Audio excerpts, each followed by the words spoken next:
ಯಾಕೆ ಟಾರ್ಗೆಟ್ ಮಾಡ್ತಾರೆ ಅಂದ್ರೆ ನಾವು ಬಡವ್ರ ಪರವಾಗಿದ್ದೀವಿ ಅಂತ, ಕಾಂಗ್ರೆಸ್ ಪಾರ್ಟಿ ಬಡವ್ರ ಪರವಾಗಿದೆ ಅಂತೇಳಿ. ಯಾಕೆಂತಂದ್ರೆ ಸಿದ್ದರಾಮಯ್ಯನ ಕಂಡ್ರೆ ಕೇಂದ್ರ ಸರ್ಕಾರಕ್ಕೆ, ಬಿಜೆಪಿಯವರಿಗೆ, JDSನವರಿಗೆ ಭಯ. Are you going to challenge the sanction of prosecution on the basis of this latest? See, we are going to challenge the sanction given by the governor. The sanction itself is illegal. The sanction itself is illegal. Sanction itself is unconstitutional.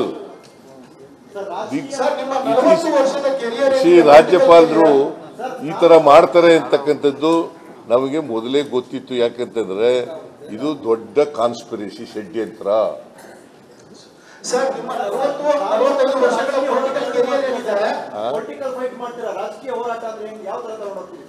ರಾಜಕೀಯ ಬೀದಿಗಿಳಿದು ಹೋರಾಟ ಮಾಡ್ತೀವಿ. ಅದನ್ನ ನಮ್ಮ ಅಧ್ಯಕ್ಷರು you will tell. Not now.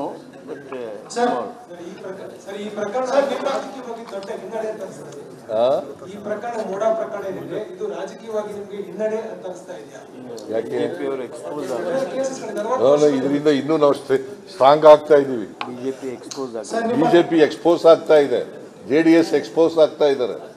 ರಾಜಕೀಯವಾಗಿ ಮಾಡ್ತಾ ಇದ್ದೀರಿ ಅಂತೇಳಿ ಈ ರಾಜ್ಯದ ಜನರಿಗೆಲ್ಲ ಗೊತ್ತಾಗ್ತಾ ಇದೆ. ಸುಳ್ಳು ಹೇಳ್ತಾ ಇದ್ದಾರೆ.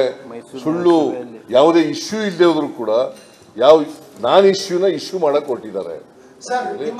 They will be exposed. Both BJP and JDS, they will be exposed. ಅದು it is a set back to JDS and BJP.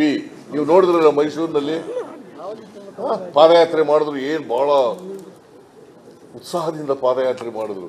ಜನ ಎಷ್ಟು ಜನ ಇದ್ರು, ಎರಡು ಪಕ್ಷ ಸೇರ್ಕೊಂಡು. Not even 30,000 people.